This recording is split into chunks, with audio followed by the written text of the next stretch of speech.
ગાંધીભાઈ, સ્થાનિક લોકોનો આક્રોશ હતો અને વીજ કંપની સામે આક્રોશ છે. છેલ્લા 7 દિવસથી ધરણા છે.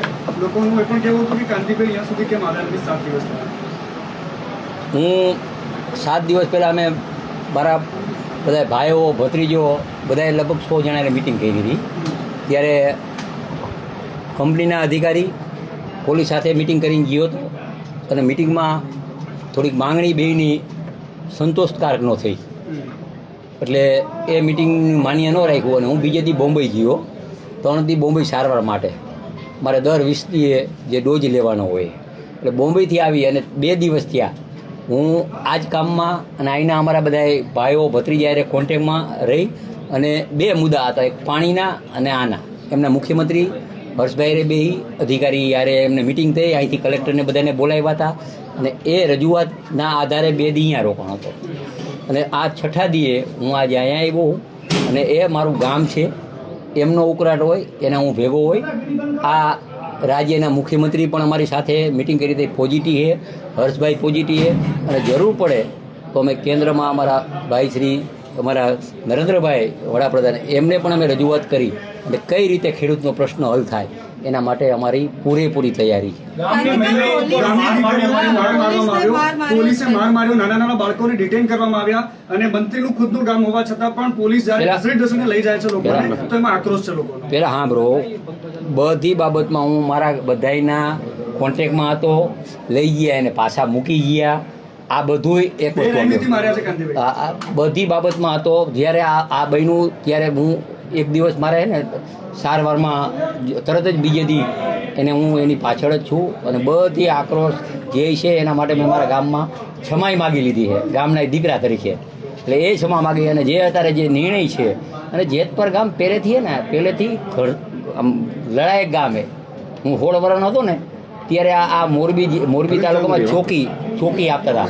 તો અહીંયા અમે ચોકી બંધ કરાવવા માટે અમે જેતપરથી અમે 5 જણા અને આખા તાલુકામાં બીજા 10 જણા એ 300 હાથ અમારી એ જમાનામાં થઈ હતી 16 વર્ષે બાલ અદાલતમાં.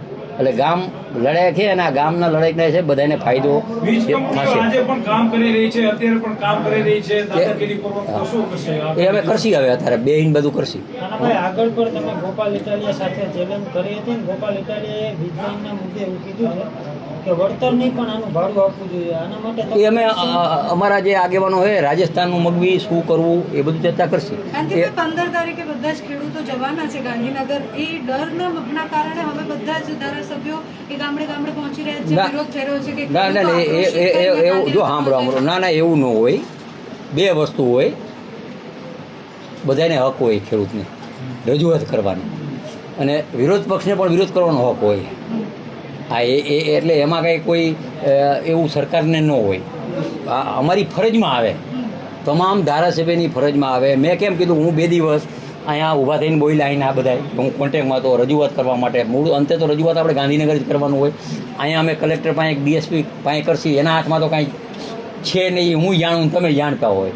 તો એમાં અમારે જે રજૂઆત કરવાના આધારે આજે 2 અને 15 તારીખે ખેડૂત જાતા હોય તો એના હિસાબે કંઈ અમે આવ્યા હોય એવું પહેલાં મગજમાં તમે કાઢી નાખજો. હા, એના માટે અમે જરાય કોઈ અત્યાર સુધીમાં ગામમાં આવીને કોઈ વાત નથી રાખી એવું પણ અમને ગામના લોકોએ કહ્યું. ધારાસભ્યો આસપાસના જે વિસ્તારના છે એ પણ કોઈ અત્યાર સુધીમાં આ લોકોને મળવા તમે પેલા જ્યારે માર ખાધી ત્યારે પણ કોઈ ના પેલા સાંભળો મને. હવે અહીંયા અમે આવી કેવી રીતે? કોંગ્રેસ વાળા આવી જાય, આમ આદમી વાળા આવી જાય, સાંભળો આવી બરોબર. અમારા ગામના કાલના અમે કોન્ટેક્ટમાં હતા બધાના. એને કીધું પહેલાં તમારે જે પ્રોગ્રામ હોય એ કરી લ્યો, પછી આપણે બેસી અને જે રસ્તો કાઢવો હોય એક મિયાનમાં 2 તલવાર નો હાલે. હવે અમારે રસ્તો અમારે જ કાઢવાનો હોય, એને તો ભાષણ કરીને વહી જવાનું હોય, ઉશ્કેરવાના છે.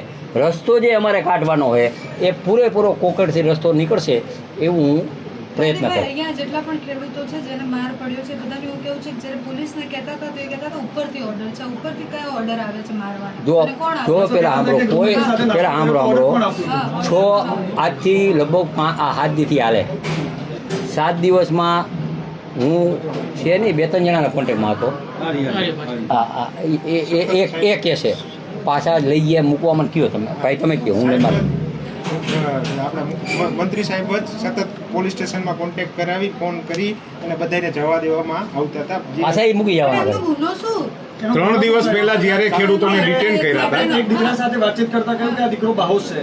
એનો ગુનો શું છે? જો 10 વર્ષનો તમારા જ ગામનો દીકરો પોલીસ ડિટેન કરીને જાય તો એના કરતા કાયદાની પણ એમાં શું હોય, હું રોડ વરે જીવ તો હવે અમારો દીકરો મજબૂત થશે. એ છોકરાને ડિટેન નથી કરવામાં આવ્યો. પેલા આપણો થયો છોકરાને ડિટેન એનો નથી ભત્રીજો કરવામાં થાય. આવ્યો. એના મમ્મી સાથે ગયો છે છોકરો, એટલે ઈ એનો detain ભત્રીજો થાય. મારો ભત્રીજો જ છે, એટલે કોઈ ડિટેન કરવામાં નથી આવ્યો. કાંતિભાઈ, મૂળ મુદ્દે આ બધી જે ચર્ચા થઈ, આવતીકાલે આ મુદ્દો ઉકેલાય એના માટે તમે શું કરવાના છો અને ભવિષ્યમાં શું કરવાના એની વાત કરવી આવતી અત્યારે બે છે ને, બે ને આવતીકાલ મીટિંગ કરશી. છે. કાલ કોની સાથે મીટિંગ શું એ વાત કરવી ગામજનોની એક જ માંગ છે કે ગામ બંધ થવું એ જોઈએ. કરી એનો કોઈ નિર્ણય કરી હજી એમ કઈ નિર્ણય બેન નો આવી જાય.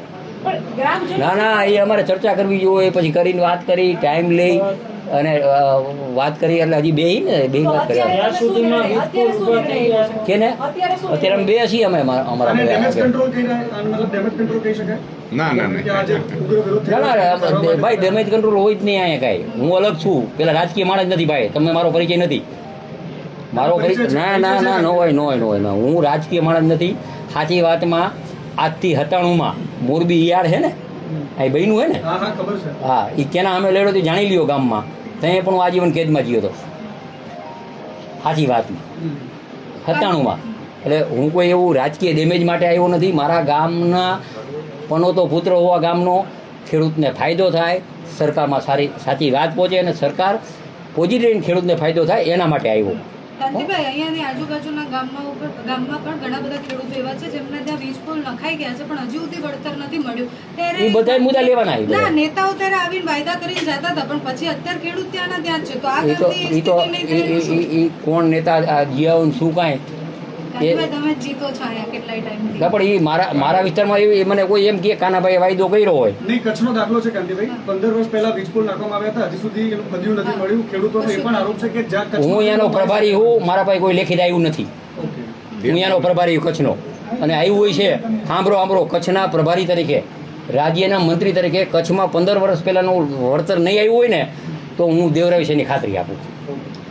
કાંતિભાઈ, અત્યારે ખાલી છેલ્લે હવે એટલી વાત કરી દો કે આ લોકોએ તમને જે રજૂઆત કરી શું છે, આવતીકાલે તમે શું કરવાના છો એ ચોક્કસ. અત્યારે અમે બેસી અમારા ગામના વાત કરી અને કાલે ટાઈમ લઈ કલેક્ટર, એસપી, કંપનીવાળાને બેસી અને કઈ રીતે એનું આયોજન થાય, કઈ રીતે માંગણી છે, શું કાંઈ છે, પછી એ માંગણી સંતોષકારક થઈ જાય ને તો આ પછી માનો રાજસ્થાનની ડિઝાઇન જે પણ જે છે એનું અમે સરકારમાં રજૂઆત કરશું.